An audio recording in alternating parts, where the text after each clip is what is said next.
Hello, Hi, hello. everyone. Happy Wednesday. Happy Welcome Wednesday. to another Live at Lunch. Mm-hmm. I'm Becca. I'm an outreach coordinator, the JV outreach coordinator. I'm Olivia. I'm the prevention coordinator at the WCA.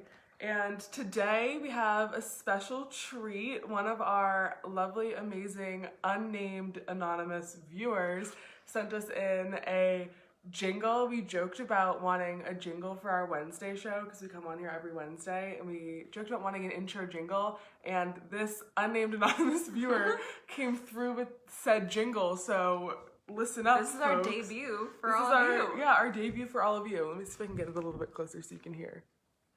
It's the Wednesday show with Beck and Liv. The Wednesday show with Beck and Liv. They talk about relationships and how they both live as roommates. It's the Wednesday show with Beck and Liv. Yay! Yay! Thank you to our viewers. And Anonymous to that viewer. to our very It was anonymous wonderful. and unnamed viewer. Yeah, if I was more technologically savvy, I would find a way to get that in there actually on the video. But, to play. yeah, before every video. But Yeah. Let me see if I can not. pull this up in case people are raving and commenting about the... Yeah, let us know what you think of our theme song. Yeah, and if you think you can do better, Please. then let us know. Of course, we're going to start off by saying the WCA is still open right now. Our hotline, our 24-hour hotline is always available at 208-343-7025. And if it's not safe for you to make a call, you can always visit our crisis center at 720 West Washington Street. Hi, Tracy. Hi, Tracy. How are you? So today we thought we would do one of the exercises that the prevention team does. We do a lot of small group facilitation at a number of different locations, and it's usually 12-week long courses, and each week we do, hi Becca, each week we do a different topic relating to healthy relationships and the prevention of intimate partner violence. So this week we thought we would do one of my favorite activities. It's kind of a difficult one to do and can bring up a lot of emotions, but is really important, and it's on social norms. So Becca, do you know what social norms are? I can give you my definition. Yeah, let me and then know. you tell me. So Sorry, social just put you on the norms. spot like that. I would say that social norms are anything that a society has agreed upon or kind of professes as being what is normal, what should be acted, behaviors, what should be spoken, anything that, Yeah, so we say it's like the unwritten rules, no one wrote these rules down, but you kind of know that this is how you're supposed to behave and act and exist in the world. So the activity is called Man in a Box, Woman in a Box. These comments always distract me. Man in a Box and Woman in a Box, and we usually do it on a big piece of white paper, but to do that we would have to do a lot of backwards writing, so we're just going to talk through it. It also usually takes an hour per box, and we do a man in a box and a woman in a box. So it's a 2-hour activity. So we're just gonna pare it down because no one wants to sit through 2 hours of us talking. At least I certainly wouldn't. So the first one we do is man in a box, and you'll take your big piece of white paper and you'll draw a box and you'll write man in it. And inside of that box, you will write the rules or the social norms that men are supposed to exist by in our modern society. So those can be things that you've understood from the way you've been parented, from what you've learned in school, just from how you exist in this world, how you think a man is told to behave. This doesn't mean that this is how they need to behave and how all men behave and how all men exist in this world, but just the social norms aspect of it. So the stereotypes.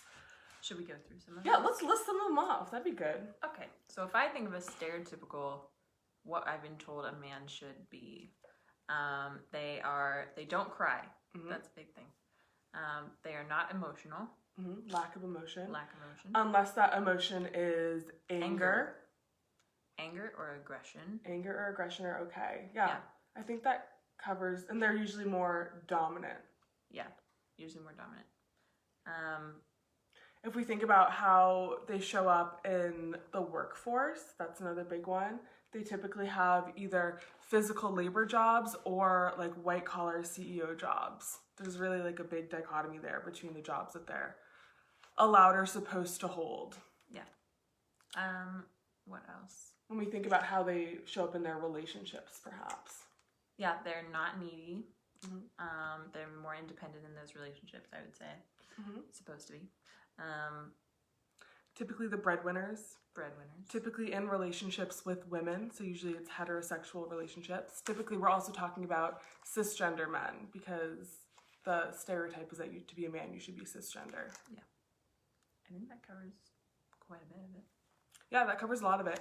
Yeah, so those are kind of the stereotypes that men are told that they have to abide by and live by. And then that's usually what we write inside of the box. It's usually a really long list. We go through the physical attributes as well, all of those things.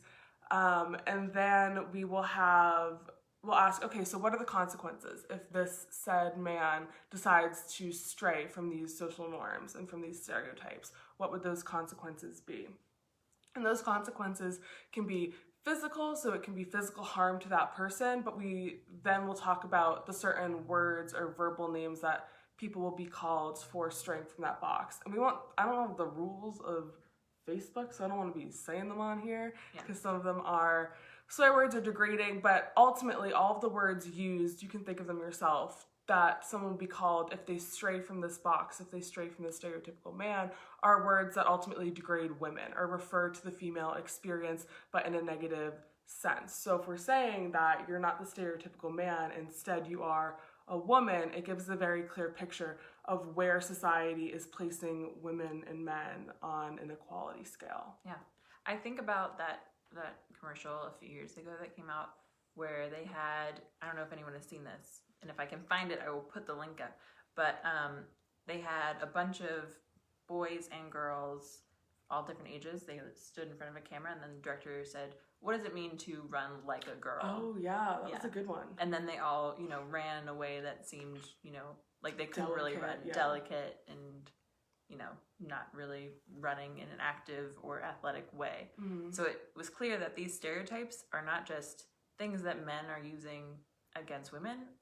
These are also embedded in each of us as, it's kind of, I don't know if it's right to say inferior to be a woman as compared to a man. Yeah, it's definitely like socially embedded in our culture as well. And it's really difficult to go through this exercise and kind of realize it, especially when we do it with young people, to see those wheels turning in their head. And we don't tell them to make these connections. We just kind of ask prodding questions. And when they do make that connection that, in order to put men down who are, not behaving as the norm, we're using words that refer to the female experience, and maybe that's not okay, is a really cool thing to see them make that connection.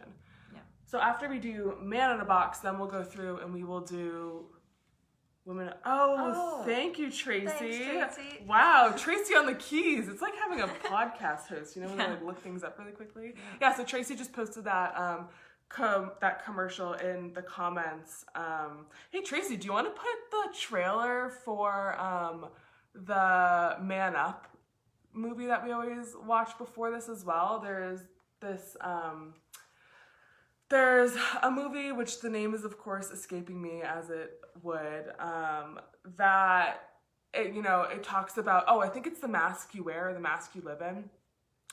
But anyway, it talks about what it means to, like, when someone says man up, and that's kind of what we use as a precursor to doing this activity. Thinking about when someone says man up to you, what does that actually mean, and what do you know that to mean?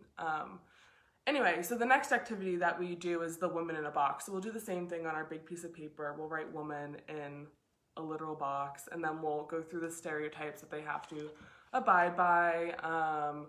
So emotional, unhinged, irrational for sure. Crazy. Crazy, looks always put together, I would say, wears makeup, probably. If we think about how they show up in the workforce, it's typically jobs that are caretaker jobs, whether it's nurse or teacher. Typically wouldn't see them in higher up management positions. More submissive, less dominant, more acquiescing to the other person's needs, especially when we think about in a relationship. Yep. They're the stay-at-home mom. This is, of course, stereotypes. I feel like I have to say that after everyone, because this is not how we expect women to show up or what we're expecting. Of course, it's great if that's your personal choice, but not if this is just needing to fit into society's box. But okay, so they have to be the caretaker, the hometaker, the homemaker. They're expected to have children. They're expected to marry and to want to marry. And of course, that partner should be a man. And often marriage and family before a career, I'd say. But yeah. Yeah, I can't think of any others right now. This goes on for a really long time. When we ask the youth, they come up with great ones and things that, sometimes we don't even pick up. Oh, so Chris just posted the trailer. Thank you, Thanks, Chris. And Tracy pointed out that there is some language in there as well. So just beware as you're going into that.